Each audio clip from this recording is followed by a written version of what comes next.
ই করছে, সেভ করছে, সবকিছু করছে, যেহেতু কাজটা আমি করি নাই, সে জানতো যে আমি কখন হাদির কাছে যাই, কি করি না করি। তাকে বলছে যে দেখো ফেসবুকে ইউটিউবে ছড়ায় গেছে, তুমি এটা করছো, এই ঘটনা তুমি ঘটাইছো, তোমাকে কিন্তু ছাড়বে না, তুমি পালায়া যাও। তাহলে কি করে পালামু? সেই লোক তাকে ব্যবস্থা করে দিচ্ছে, সেই র্যাবের সোর্স তাকে সেই ব্যবস্থা করে পার করে দিচ্ছে। সকল সত্য প্রকাশ। হাদির খুনি বাংলাদেশী লুকিয়ে আছে। ফয়সালের ফেসবুকে লাইভে বেরিয়ে এলো আসল সকল তথ্য। এবং সর্বশেষ জানিয়ে দিব, অবশেষে রক্ষা হলো না হাদির খুনির। নিজের পাতানো জালে নিজেই। আসসালামু আলাইকুম প্রিয় দর্শক, নতুন একটি নিউজে আপনাদেরকে স্বাগতম। দর্শক, বাংলাদেশে যে বর্তমান রাজনৈতিক প্রেক্ষাপট এবং যেই পরিস্থিতি সৃষ্টি হয়েছে তার এই আলোকে আপনাদের সামনে বেশ কয়েকটি গুরুত্বপূর্ণ ভিডিও নিয়ে হাজির হয়েছি, যার কিছু অংশবিশেষ ভিডিও শুরুতেই দেখেছেন। দর্শক, ভিডিওর শুরুটা দেখেই কিন্তু বুঝতে পেরেছেন আজকের ভিডিওটি কতটা গুরুত্বপূর্ণ হতে চলেছে। তাই বলবো 1 সেকেন্ডও না টেনে পুরো ভিডিওটি দেখবেন। চ্যানেলে নতুন হলে সাবস্ক্রাইব করে রাখবেন পরবর্তী আপডেট পাওয়ার জন্য। ভিডিওতে একটি লাইক করে দেখতে থাকুন সম্পূর্ণ ভিডিওটি। আসসালামু আলাইকুম। ইনকলাব মঞ্চ 1 মিনিটের জন্য ঘুমায় নাই। শহীদ হাদিকে যেদিন ঘুম পাড়ায় দিয়ে আসলো কবি নজরুলের পাশে, সেদিন থেকে আজ পর্যন্ত 1টা মিনিটের জন্য ঘুমায় নাই। ইনকলাব মঞ্চ জেগে আছে, বিচার চায়, বিচার। সে বিচারটা কার কাছে চায়? আমেরিকার কাছে চায়, চীনের কাছে চায়, না বাংলাদেশের সরকারের কাছে চায়। আর বাংলাদেশের সরকার বলতে আমরা একজনকেই বুঝি, হ্যাঁ ভাই, একজনকেই বুঝি, ডক্টর ইউনূস স্যার। ওনার কাছে এই বিচারটা চাচ্ছে, কিন্তু ইউনূস স্যার কি কোনো জবাব দিচ্ছে? হ্যাঁ, ওনার পক্ষ থেকে গোয়েন্দা বিভাগ যে জবাবটা দিছিল, সেই জবাবের সাথে বর্তমানের অবস্থা মিলে না। হ্যাঁ, মিলে না। গোয়েন্দা বিভাগ আমাদেরকে কি বলছে? যে সে ভারতের দিকে চলে গেছে, এরকম একটা ইঙ্গিত দিছে। বাংলাদেশে নাই, মোটামুটি এই ইঙ্গিতটাই তো দিছে। কিন্তু আসামি দাবি করতেছে সে দুবাইতে আছে। শুধু দুবাই কোন লোকেশনে? আবার সেটা আবার সারজাতে আছে। এখন আপনারা চিন্তা করেন, আসামি তার পরিচয় দিতেছে, তার ঠিকানা বইলা দিতেছে, সে কোথায় আছে। এটা কি বিশ্বাসযোগ্য? না, বিশ্বাসযোগ্য না। অনেকে মনে করতেছে এটা এআই দিয়া তৈরি। না, এটা এআই দিয়া তৈরি না। আমি সিনেমার মানুষ ভাই, আমি বুঝতে পারি তার ঠোঁটের নড়াচড়া, কথা কোত্থেকে বাইর হইতেছে। কিছু কথা বাইর হয় ভাই ঠোঁটের আগা থেকে, আর কিছু কথা বাইর হয় পেটের ভিতর থেকে, আর কিছু কথা বাইর হয় ভাই এই মাথা থেকে। ওই চোখ দেখলেই বোঝা যায়। ও তো আর আমার মতো সানগ্লাস পরা না, ওর চোখ দেখতে পাচ্ছি তো। ওর চোখ দেখে আমি বুঝতে পারতেছি এগুলা ঠোঁটের আগার কথা, ব্রেন থেকে না, ঠোঁটের আগা, মুখস্থ করা কথা। হ্যাঁ ভাই, মুখস্থ করা কথা। আর সে কেনই কথাগুলা বলতেছে? ওই যে তার মা বাপ সহকারে 11 জনকে ধরে রাখছে, ওই জন্য সে সামনে আসছে। কিন্তু এই মা বাপ বা তার গার্লফ্রেন্ড, বউ, এদেরকে যদি না ধরতো তাহলে কি আসতো? হ্যাঁ, তারপরও সে আসতো। কারণ কি জানেন? তাকে নিয়ে কেউ খেলতেছে, তার পিছনে কেউ আছে, যা শিখাই দিতেছে সে তাই বলতেছে। আজকে একটা ভিডিও দেখলাম, এই ভিডিওতে সে বৈশা কথা বলতেছে, বোঝা যায় বৈশা কথা বলতেছে, যদিও বোঝার কোনো ক্ষমতা নাই, কারণ ক্যামেরাটা ঠিক এই জায়গাটা রাখে, ব্যাকগ্রাউন্ড যেন দেখা না যায়। তারপরে যে সে বৈশা রয়েছে, একটা লাল চেয়ার বা প্লাস্টিকের চেয়ার বা সোফা, এরকম একটা কর্নার দেখা যাচ্ছে। তার মানে সে বৈশা কথা বলতেছে রিল্যাক্স মুডে। হ্যাঁ, রিল্যাক্স মুডে কথা বলতেছে। তার এই লাস্ট ভিডিওটা, মানে আমি 3টা দেখছি, জানি না কয়টা আপনারা দেখছেন, আমি 3টা দেখছি। শেষ যেটা দেখছি, এর পিছনে উদ্দেশ্য ছিল, বিরাট বড় একটা উদ্দেশ্য। প্রথম উদ্দেশ্য হইল সে ওসমান হাদিকে, শহীদ ওসমান হাদিকে এমন একটা জায়গায় নিয়ে যাচ্ছে ধীরে ধীরে। এর আগেও সে কিছু কথা বলছে যে আমি তাকে 5 লাখ টাকা দিছি একটা কাজ করাইবার জন্য।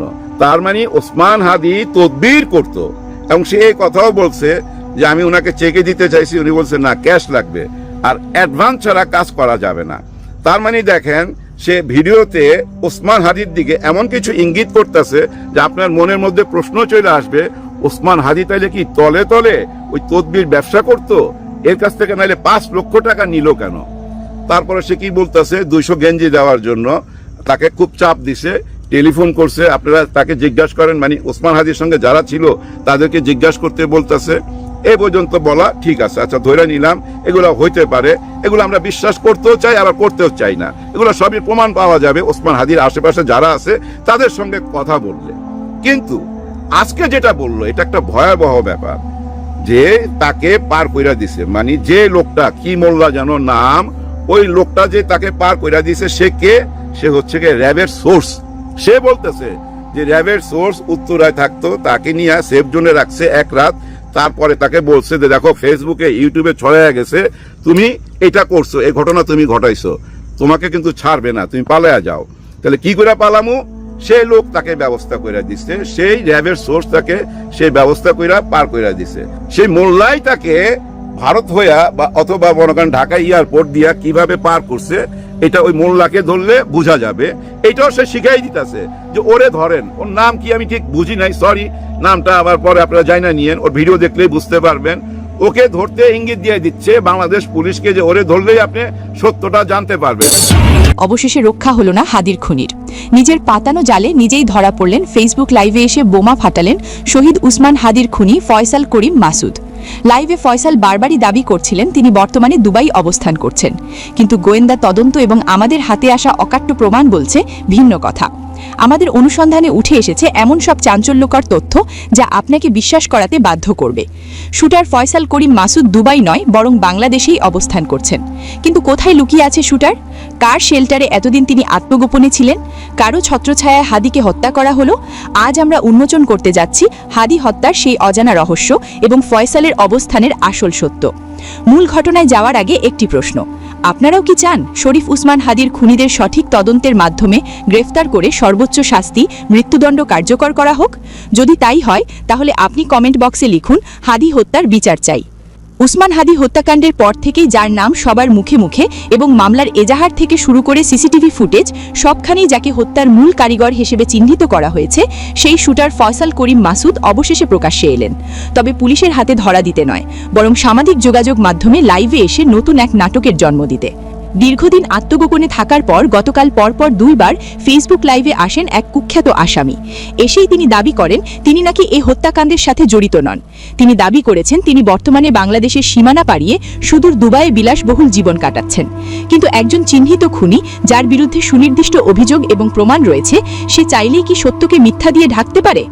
আমাদের ইনভেস্টিগেশন টিম ফয়সালের ওই 10 থেকে 15 মিনিটের ভিডিও বার্তাটি পুঙ্খানুপুঙ্খভাবে বিশ্লেষণ করেছে, আর সেই বিশ্লেষণেই বেরিয়ে এসেছে তার সাজানো মিথ্যার পাহাড়।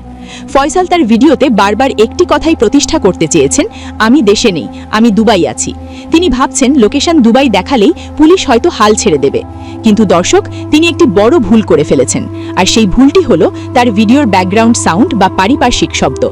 যারা মধ্যপ্রাচ্যের দেশগুলো, বিশেষ করে দুবাই বা সৌদি আরবে গিয়েছেন বা থেকেছেন, তারা খুব ভালো করেই জানেন সেখানকার ট্রাফিক আইন কতটা কড়া। সেখানে রাস্তায় হর্ন বাজানো রীতিমতো দণ্ডনীয় অপরাধ, এবং এর জন্য বড় অঙ্কের জরিমানাও গুনতে হয়।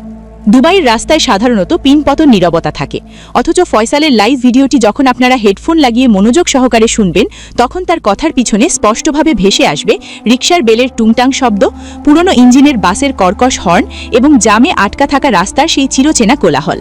দুবাইয়ের মতো একটি হাই প্রোফাইল শহরে কি ঢাকার গুলিস্তান বা যাত্রাবাড়ির মতো হর্নের শব্দ পাওয়া সম্ভব? এই শব্দগুলো কোনোভাবেই আরবের মরুভূমির দেশের নয়, বরং এই নয়েজ বা কোলাহল স্পষ্টত ইঙ্গিত দিচ্ছে ফয়সাল কোনো শীততাপ নিয়ন্ত্রিত আরবীয় দালানে নেই, বরঞ্চ তিনি অবস্থান করছেন বাংলাদেশেই, যেখানে ট্রাফিক। প্রিয় দর্শক, সম্পূর্ণ ভিডিওটি দেখলেন, অবশ্যই বুঝতে পেরেছেন ভিডিওটি গুরুত্বপূর্ণ ছিল। দর্শক, এই ভিডিওতে যে তথ্যগুলো আপনারা পেয়েছেন এ বিষয়ে আপনাদের কি মতামত তা অবশ্যই কমেন্টে জানাবেন, এবং পরবর্তী আপডেট ভিডিওগুলো সবার আগে পেতে চ্যানেলটিকে এখনই সাবস্ক্রাইব করে রাখুন। এই মুহূর্তে বিদায় নিচ্ছি, দেখা হবে পরবর্তী কোনো ভিডিওতে। সে পর্যন্ত ভালো থাকুন, সুস্থ থাকুন, আসসালামু আলাইকুম।